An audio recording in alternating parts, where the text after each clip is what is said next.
Muramutse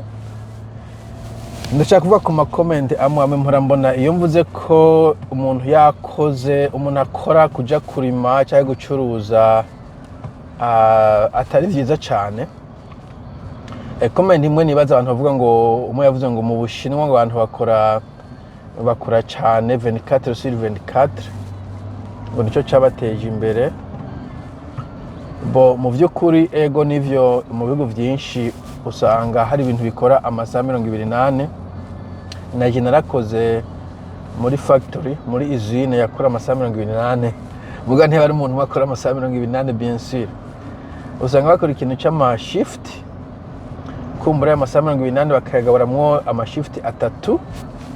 8 bagahererekanya abantu bakaja kuruhuka. Bo biyago by'Ubushinwa na Korea na Japan wanashaka nubwo tubifata ko model hari ukuntu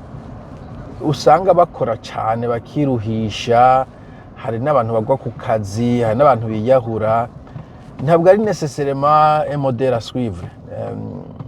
Kumbure mu ntango nkuko nk'iyo kiri umunyeshuri usanga uri gukora cyane cyangwa ugeza akazi, jewe ndaze ko hari genera nk'uruzi butatu utombaje weekend, mugabo bigera igihe bikakunaniza bigasaba ko uruhuka. Ico ni kimwe. Ikindi ufite nka famille kameme bakene kukubona je ne sais pas, mugafata kanya mukarera gatoyi. Nk'ubu ni weekend ngaha tugiye gatoyi nyuma yo mu muji kugira tuva ahantu hari urwamuguhisha umuntu aruke gato mu mutwe kugira ku wa mbere usuye gukora umutwe uzo waruhutse. Kumbure n'abana tuberekeye ibikoko n'ibirimwa byo mu ishamba cyangwa byo mu maferme badasanzwe bazi, ariko en principe ubukeneye kuruhuka nta kuntu wokora ayo masaha yose. Ukoze amasaha 8 ugashiramo ingufu zihagije, hanyuma kumbura ufite kandi kantu ukora ka icyo bita side hustle cyangwa part time temps partiel k'amasaha 12 ans, c'est pas atarengane dufate ko ukoze amasaha 12 muri rusangi. Naho nyene usanga kubera harimo amasaha ya transport, iyo ukora amasaha 8 usanga yana amasaha 2 uja ku kazi ukoresha mu kuja ku kazi, ku buryo iyo ukoze amasaha 8 ugashaka kwandi masaha 2 ya transport yo kuja ku kazi, urumva ko ubukoze nk'amasaha 10 en principe ushobora kumva ushaka kwandi masaha 4 nimba ufise imbaga cyangwa ufise ikintu kurakora ugakora ikintu mugabo atarubwo ngo icyo kintu kizogutunga muri rusange. Ni ikintu uvuga uti bo akana kugura nk'utuntu twa petroli utuntu nk'utwo, ariko ntiwokora ubuzi bubiri full time. Hari abantu babukora, bo je nagize kubukora mugabo vyarananiza cyane kandi agikoze nk'amezi 6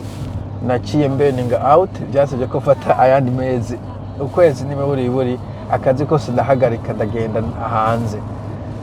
ndaja kukurira gisa gatoyi. Donc birasaba kuzura relaxinga here and there. Ndimo kuvuga biteye imbere ndazi mu wundi biragoye, nk'abantu baba mu mihana ya ruguru usanga bakora cyane mugabo bimbura bike ku buryo usanga amasaha bakora arengeye amasaha umwimbo baronka. Bico biga ku kindi kintu bita efficiency cyangwa se kwa kita efficiency. Ariko usanga bakoze cyane mugabo ugasanga baruhiye ubusa. Ari nayo mpamvu nk'iyo ni muri economy nk'iyo y'u Burundi ushobora gukora, ntabwo nibaza ko umwarimu wa kaminuza muri Australia cyangwa muri Canada akora amasaha menshi gusumbya umwarimu muri kaminuza w'u Burundi.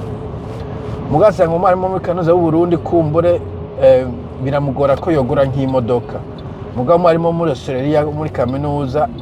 wewe afise imodoka, ahubwo buri mwaka afata vacances akaja hanze kuruhuka. Nimiburi mu mwaka agasimbira muri Indonesia, hariho ahantu bita Bali abantu bakunze kuja,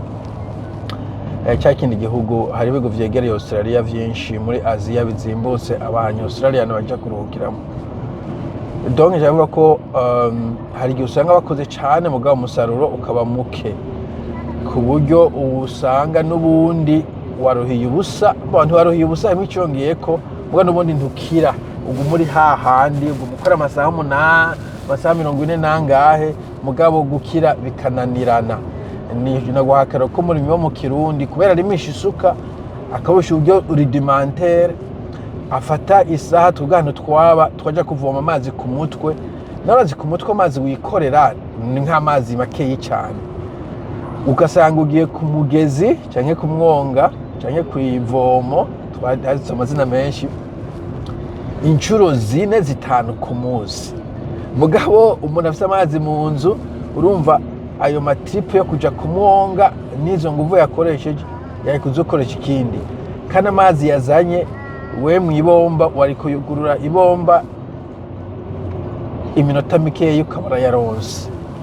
donc hari ukuntu usanga ni bimwe kandi bakunze kuvuga infrastructure ari nacyo bagiye nkarira leta ko yoshiraho ubushobozi kugira ngo ibintu bikoreke neza ivyo mutabikoze urumva muguma musiribanganya ni hamwe bisaba ko leta ihagarara gatoyi itireka turabe ibikora mu bindi bihugu kuko ikindi naco ivyo byo kugira aba visionnaire muri Afrika amahaza aba visionnaire mugabo kubona Afrika atagihugu na kimwe nta na kimwe uvuga uti igihugu cyateye imbere mbona yuko taba visionnaire dufise ahubwo vyiza ari kurahura ubwenge kandi ufashe nka China nyene Ubushinwa ubundi bwagiye hanze bararahura ubwenge kwanza abanyamerika barayidodombera ko bagiye barakopiya ibintu by'Abashinwa bagaca bakora kopi yavyo Afrika nayo ikwiye kuraba igihugu ciza vyakoze bonkunze gutakara kwa Singapore mugasho no kurondera ikindi kitashikiza Singapore ukaraba uko babikora nawe akaba ari kubikora ivyo kuvuga ibintu byo kuvuga ngo jengo natoye uburyo bwo korora ibintu kurima biriya inkwavu nukubanza ukaraba hari igihugu cabikoze abantu baratera imbere ico gihe ata gihugu kihari wewe uburi uragira nka experiment kandi kenshi na kenshi nta mwanya uba ufise abantu baba bashonje umutegetsi kw'isi atwara imyaka mike nyuma akavaho urumva bisaba yuko urondera ikintu bamaze gukora deja hanyuma ukagikopiya nje nibuka kwanza uwundi mugabo yake aravuga ku bintu vy'iterambere avuga ngo ku Burundi bukwiye gukora ama machine ngo nibaza uja kumbona kazoza ngo bakore ngo machine ziwabo bashaka kuvuga imashini za construction n'ibiki nk'ivyo n'amafuti umuntu azayico cyumva n'umuntu w'amafuti ibihugu bikora imashini babizwi abantu bose baravyiimporta hanyuma bagakora bakazikoresha ugiye muri za Australia za Canada haturi muri Europe wanashaka ho usanga hari imashini ziva muri Germany hari imashini nk'izo kubaka zijya katapira siniko mukunze kuyibona amakatapira za Honda nayo irafise ahantu ikora equipement donc equipement urayigura ukayikoresha si lazima ngo Burundi bwikorera ikaramu bwikorera imashini kuko usanga wihaye mission novuga impossible Burundi ushobora gukora imashini nibishoboka imashini isaba ibikoresho byinshi nta mashini wokora ni uri kurata umwanya alors hakwirigura navyiyumvira avuga ati bon kandi cyakora hari igihugu cyakoze imashini mu vyateye imbere kenshi usanga ibihugu bwo bitera imbere navyo ne bigura imashini mu bantu bazikoze kuva kera ibintu nk'ivyo ndi kuvuga gusa ibintu vyo ku experimenta vyo kujaganya vyo kwiyita abahinga abantu bose ukumva ngo genda umuhinga vyo kuresha ama anecdote ngo umuntu yatanguje gucuruza ibiyoba ngo mu nyuma arabo mu millionaire ivyo byose nta bintu bifashe ushobora ko watanguye uko mugabo ni nko kuvuga ngo c'est pas Apple yatanguriye muri garage ngo umuntu wese afite garage na computer ashobora gukora iyindi izine y'ama computer violence c'est faux birashika umuntu makagira ibakwe agatangurira A0 agatera sununuka mugabo kandi abantu benshi ntabwo ivyo ayo mahirwe bayafise benshi batunzwe nuko baronka umushahara uhagije comme dans le temps je dukura umuntu kuva ku mwarimu muri secondaire ashatse yararima igende ukahara umugabo yatwigisha mu w'icenda mathématique yaraja kurima mugabo ntivyari ngombwa umushahara wari ubahagije pour la plupart des cas hanyuma ushatse gukora umugambi yarawukora ko genda azi nk'abarimu wasanga bafise ububare hari nk'abarimu wasanga